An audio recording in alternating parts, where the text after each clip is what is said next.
since 90 nanometers, which 10 years ago was the main technology, voltage really hasn't scaled anymore.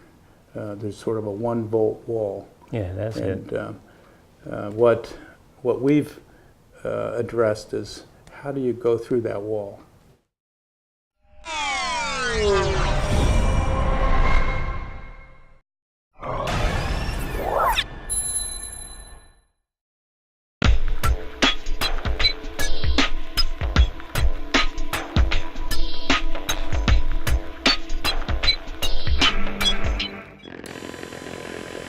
So why don't people continue to lower the voltage? There are a couple of reasons. One of them is variability. Basically, we're literally at these atomic layers, levels where atoms matter. Right. The number of dopant atoms in the channel is so small that these statistical fluctuations cause fluctuations in the turn on and off voltage of the transistor. So something as simple as an SRAM starts to become unstable at less than a voltage because 1 or 2 of the bits are out of sync when you have millions of them. So one of the problems people have to solve is the variability. How do we make things close and identical enough that we can keep lowering the voltage and they're going to function? Another of the issues is performance.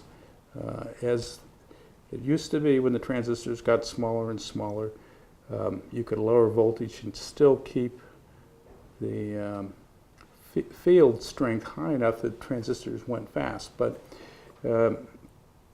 as that voltage, as these dimensions have shrunk, there's a problem with how do you make them fast, yet at low voltage.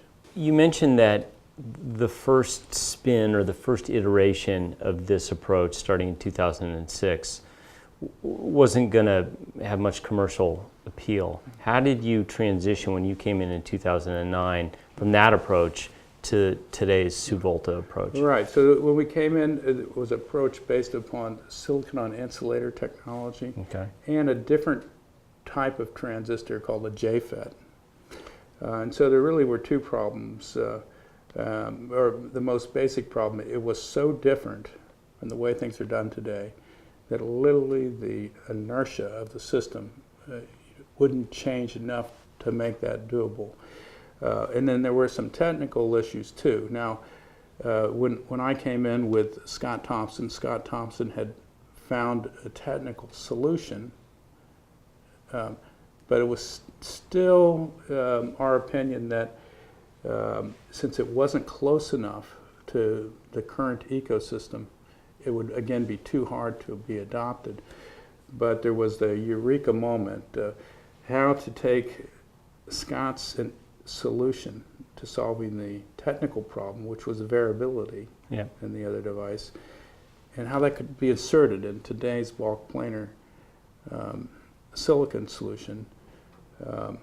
That gave a solution to both problems, so that something that can be inserted relatively easy into today's existing structure, completely compatible with the design ecosystem and the fabs, yet solve this variability problem and low voltage performance problem.